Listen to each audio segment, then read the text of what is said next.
Assalamu alaikum wa rahmatullah. Bonjour, monsieur le proviseur, qui est notre hôte d'aujourd'hui. Bonjour, chers membres formateurs. Bonjour, chers élèves, membres du SICA. Dans l'enceinte du lycée Serigne Khassim Mbacké,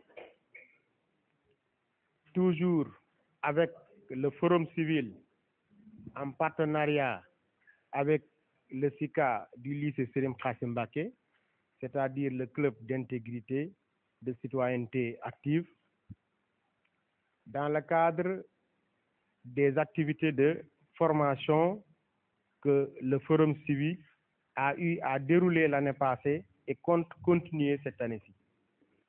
Comme vous le savez, et déjà, il y a d'autres qui viennent d'arriver, qui ignorent ce que c'est que le Forum civil. Vous me permettez quand même de faire un petit rappel du Forum civil, qui est une organisation de la société civile affiliée à Parency International. Et le Forum civil a été créé en 1993 et a pour objectif principal la lutte contre la corruption. Donc, on a eu à le relater la fois passée, la corruption est devenue une gangrène, une forme de cancer qui est à bannir et à éradiquer. Comment? Donc, on ne peut pas lutter contre la corruption sans repartir à la base. La base, c'est qui? La base, c'est vous, la jeunesse. C'est pourquoi on ne peut pas parler de la corruption, on ne peut pas lutter contre la corruption sans agir sur la citoyenneté. C'est pour cela que le Forum civil compte continuer toujours dans ses activités. Cette année-ci a mené un ensemble de programmes. La semaine passée, on était ici de la COVID-19. On a eu à inviter l'infirmier Cap Badiane qui a eu à parler des conséquences et de l'impact de la COVID-19. On a eu aussi à inviter M. Cheikh Tidiane Diop, qui est membre du Forum civil, pour vous faire un exposé aussi sur l'influence des réseaux sociaux dans la société en général, mais à l'école en particulier. Donc, sans trop tarder, c'était un bref rappel de notre organisation. Voilà. Donc, pour revenir à nos invités du jour, on va rappeler qu'on a le lieutenant Tandian, adjoint au chef de brigade des eaux et forêts, qui est ici présent. Il est accompagné du sergent Amar, toujours dans le même service des brigades des eaux et forêts. Ils vont vous parler, comme je l'ai dit tantôt, de la protection de la nature. Et à côté d'eux, on a les agents de la BMS, M. Khan, ici présent, accompagné de son adjoint, Diouf. Il y a aussi la présence de M. Faye. Monsieur le proviseur, chers invités, chers membres du SICA, nous voilà encore une fois de plus réunis, toujours dans le cadre du déroulement du programme d'activité du club d'intégrité et de citoyenneté active, un club que la section locale du Forum civil a installé au sein du lycée Khassim Mbacké. Depuis l'année dernière, d'ailleurs. M. Seck l'a évoqué tantôt, nous avons eu à mener des activités, entre autres 2 causeries l'année passée. Et cette année, on a débuté le déroulement d'un programme d'activité qui portera sur 3 activités principales. Déjà, une causerie a été effectuée la semaine dernière qui portait sur la corruption et la redevabilité. Aujourd'hui, nous avons l'honneur de recevoir des agents des eaux et forêts et des agents des renseignements généraux pour parler d'un thème fort intéressant et important, parce que nous vivons une période marquée par un certain incivisme. Et il n'y a pas mieux placé que des agents des eaux et forêts pour nous parler de la protection de la nature.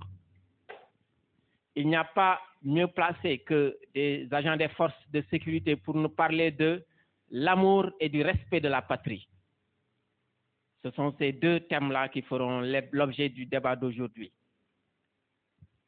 Je ne pourrai continuer sans revenir un peu en arrière et formuler des remerciements à l'endroit du proviseur du lycée. Le proviseur qui nous a toujours bien accueillis depuis le début de nos activités, qui nous a toujours mis à l'aise dans cet établissement-là. Les surveillants avec qui il nous a mis en rapport, M. Malick Ndiaye et Mansour Cissé également, nous ont montré un dévouement total, ce qui a contribué énormément à la réussite des activités que nous avons eu à mener. Du Forum civil de Guinguinéo, Serigne Ba, aujourd'hui empêché puisqu'en voyage. Nous vous demandons de recevoir les remerciements de toute la section,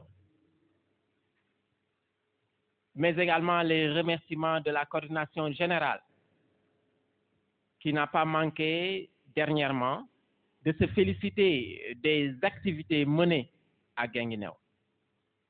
Donc, je rappelle simplement aux membres du SICA ici présents que ces activités, ces ateliers que l'on est en train de dérouler serviront à animer l'activité de débatton à la fin du programme.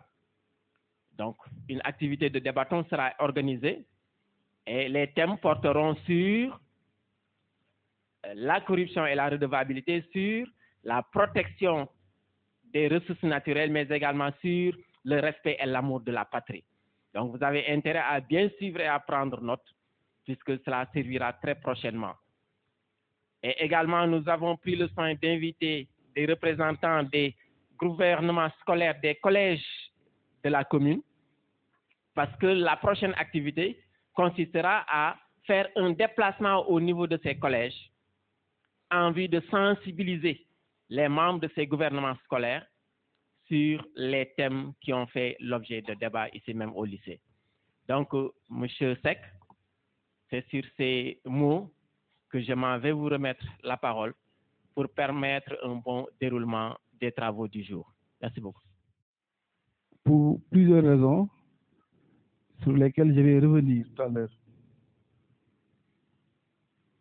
Auparavant, je voudrais d'abord souhaiter la bienvenue à nos illustres hôtes et nous dire que nous sommes très heureux de les recevoir ici au lycée. Comme je l'ai dit tout à l'heure dans nos discussions, les jeunes d'aujourd'hui ont besoin de repères, ils ont besoin de modèles et vous êtes des modèles. Je pense que le Forum civil ne pouvait pas avoir un meilleur choix pour parler de l'environnement et pour parler de l'amour de la patrie, hormis vous.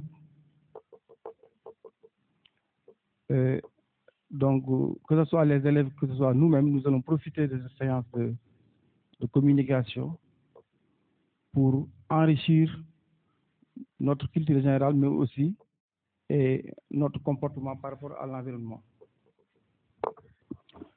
Les choix sur les thèmes, je pense que sont très pertinents par rapport au contexte dans lequel nous vivons actuellement. Malheureusement, nous tous, nous l'avons souhaité, les centres d'intérêt des jeunes sont maintenant ailleurs, avec l'effet pervers des réseaux sociaux. La plupart des jeunes ne sont plus intéressés à l'essentiel. Et l'essentiel pour nous, c'est les valeurs de la République. Et il nous appartient à nous, surtout éducateurs, de travailler dans ce sens. Travailler à inculquer aux jeunes les valeurs de la République, travailler à consolider la citoyenneté, valeurs qui peuvent consolider la concorde nationale. Ce sont ces valeurs qui peuvent consolider l'unité sans laquelle tout développement est impossible. Donc, je remercie le Forum civil de la BMS et membre du Forum civil. Je suis le lieutenant Tandian, je suis adjoint au chef de secteur des eaux et forêts de Guinguinéo. Il y a à côté de moi le sergent Amar, qui est chef de brigade de la brigade centrale de Guinguinéo. Bon, comme vous le savez, aujourd'hui on est là pour faire un exposé dont le thème porte sur l'importance de la préservation de l'environnement. Comme vous le savez, le service des eaux et forêts fait partie du ministère de l'Environnement et du Développement durable. Avant de commencer l'exposé, j'aimerais vous faire part du rôle de l'agent des eaux et forêts. L'agent des eaux et forêts a pour mission de conserver et de gérer les écosystèmes pour la meilleure façon de gérer la nature en vue d'obtenir un développement durable, que ce soit végétatif et faunique. Bon, à la fin de l'exposé, je pense que vous aurez le fichier électronique. Je vais le donner au proviseur. Après, il va partager ça avec vous. Mais en même temps, vous pouvez prendre note. À la fin aussi, vous pouvez poser des questions ou bien des suggestions si vous voulez. Voilà. On a comme introduction l'environnement et l'ensemble des caractéristiques physiques, chimiques et biologiques des écosystèmes, plus ou moins modifiés par l'action de l'homme. Aujourd'hui, dit l'environnement est l'ensemble de tout qui nous entoure. C'est notre cadre de vie. Mais des actions de l'homme, si celui-ci le menace sérieusement, le modifie ou le détruit, à nous d'étudier les conséquences de ces modifications sur les plantes, les animaux et l'homme aussi bien à l'échelle de l'individu ou de l'écosystème que toute la biosphère.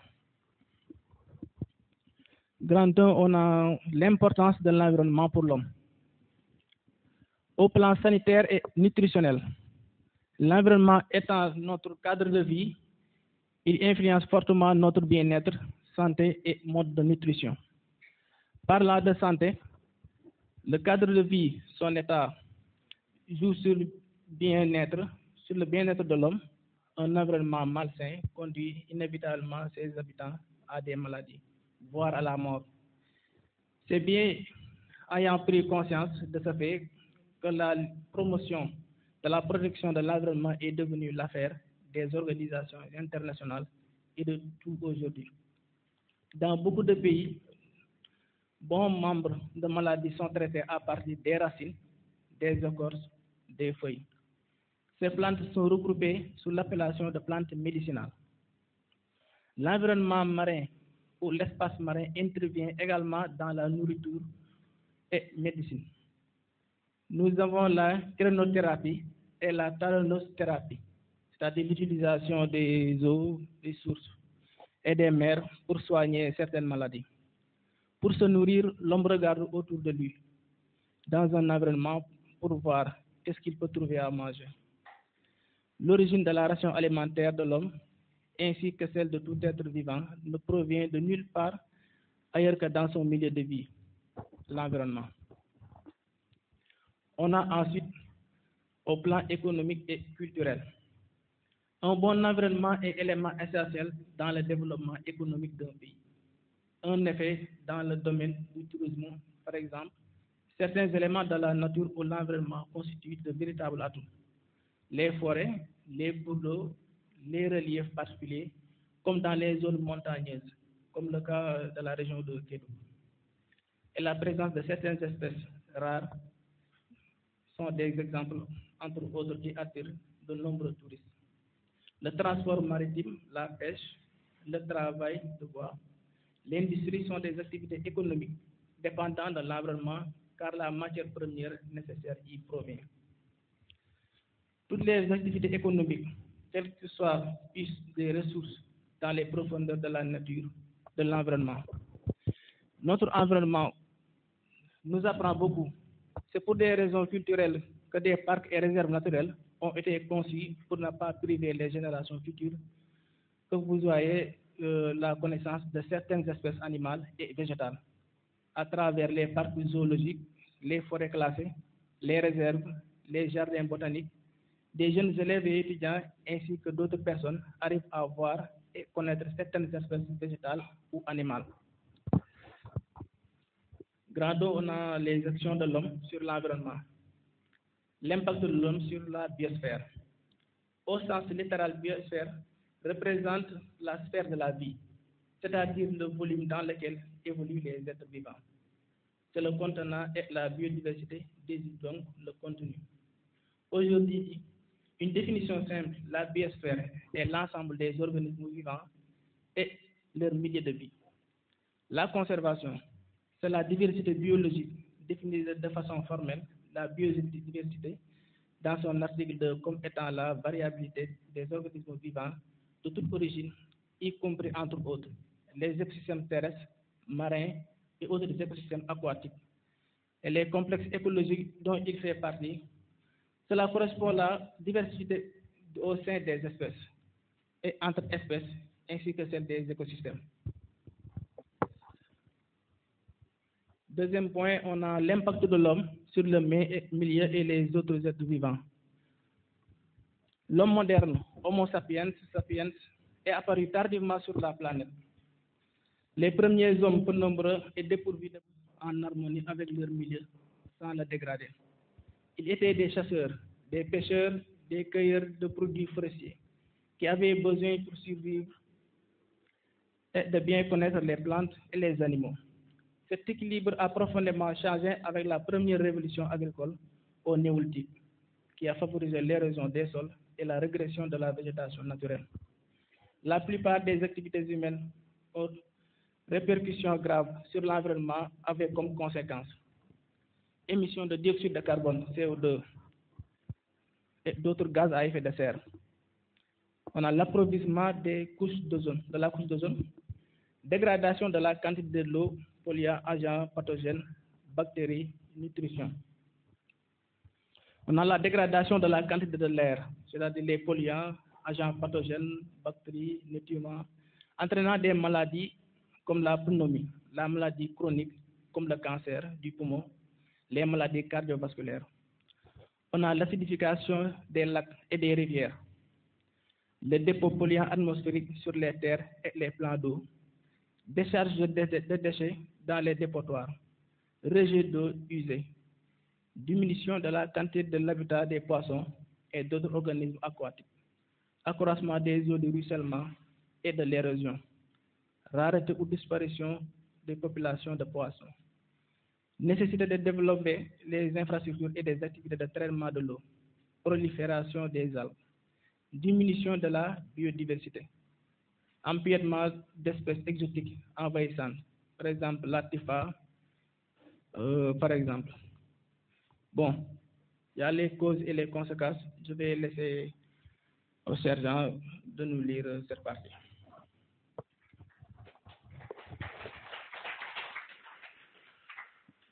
Bonsoir tout le monde. Nous sommes là aujourd'hui dans le cadre du Forum civil.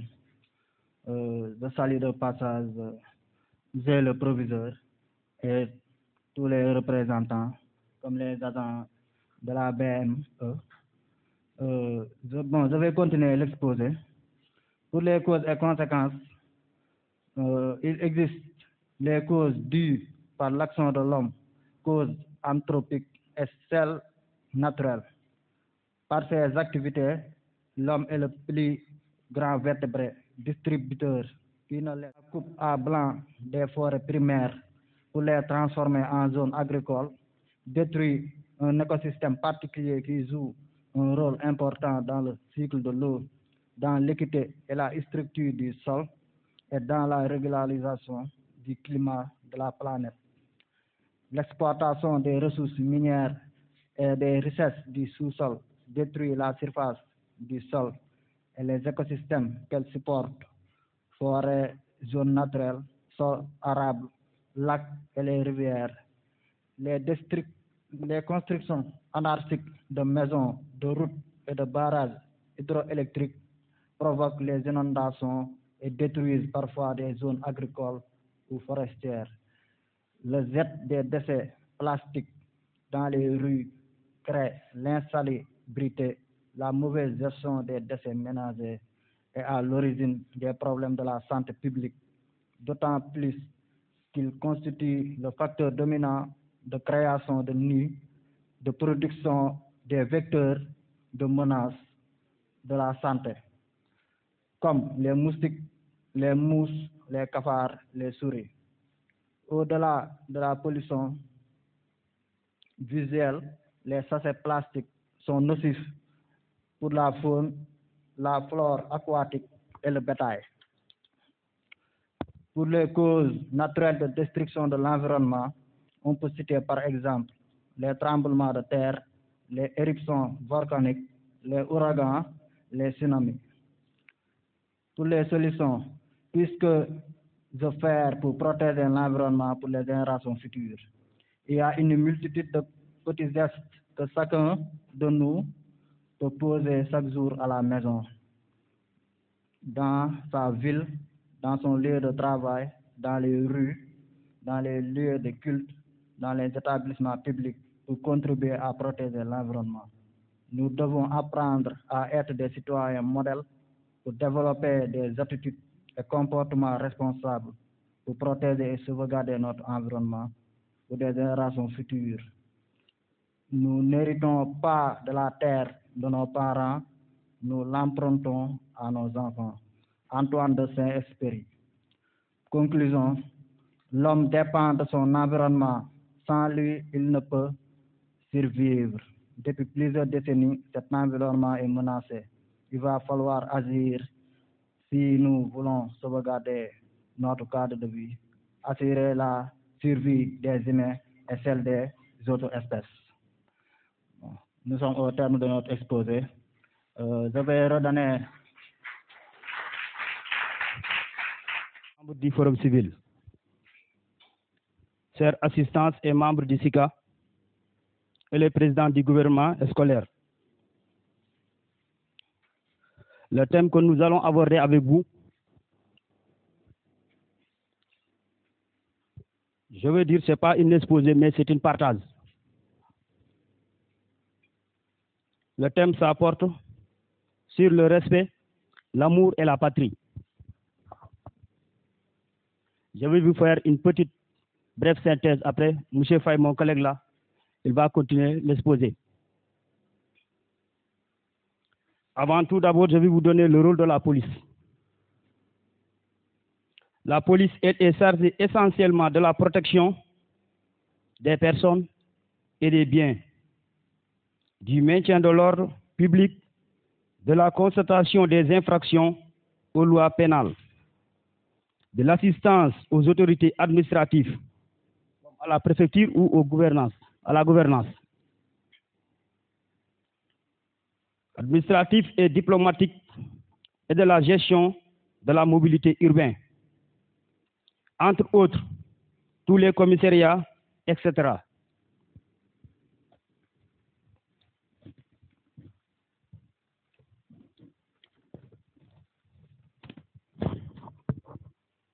Ok, notre exposé, c'est l'amour de la patrie.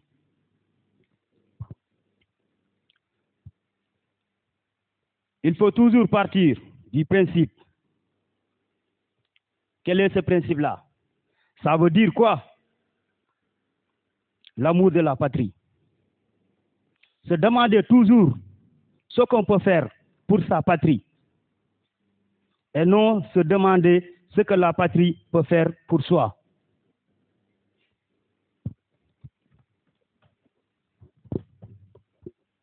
En petit 1, respect du symbole national qu'est le drapeau. Vous voyez comme ça le drapeau, mais il y a des gens qui ne connaissent même pas ce que signifie le drapeau et quel est l'intérêt du drapeau. Ok, moi je me lève parce qu'il y a l'étude encadreur qui est en moi. Être prêt pour sacrifier, être prêt au sacrifice suprême. Ça veut dire quoi? Le sacrifice suprême. Être prêt à mourir pour le drapeau, pour sa nation. Est-ce qu'actuellement, vous êtes prêt à mourir pour le Sénégal? C'est sûr? Ok, on verra bien. On va bientôt envoyer une contingent en Ukraine. Être prêt au sacrifice suprême, un ensemble de bons comportements. Le bon comportement là, le citoyen là, comment il doit se comporter vis-à-vis de ses amis, de ses camarades, avec son professeur, avec ses collègues, avec la famille, les parents et autres choses. Surtout sur la voie publique. Non, non, c'est pas du civisme. Ou bien, c'est du civisme. Pendant les campagnes, on voit des enfants, des crèches, des fautes. On va faire tout ce qui nous semble bon. C'est bon. Pourtant, le logo de Sénégal, qui fait pas ça dans ta propre chambre. Ou bien le fait d'uriner d'or, qui ne fait pas dans ta chambre. Le comportement sur la voie publique, à l'école, dans les autres établissements publics et privés, si on parle d'établissements publics et privés, là, dans les stations totales qui sont privées, des sociétés privées, dans les établissements publics. À l'école, on voit un jour un élève dire que c'est l'État qui paye. Proviseur, fayul facture bi, État moo koy fay. Est-ce que c'est du civisme? C'est du civisme. Pourtant, doo ko def sa kër de. Sam papa mooy fay courant bi waaye weer bu dee bu ñëwee di ngeen xam lépp dëgg la. La maîtrise de l'hymne national.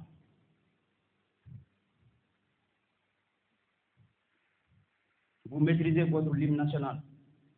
Est-ce que vous maîtrisez correctement? Qui a écrit l'hymne national? Qui l'a composé? Qui l'a écrit? Ok, c'est bon. Petite parenthèse. Force de défense. Je me nomme Sefay. Je suis au niveau de la section des cartes d'identité de la préfecture.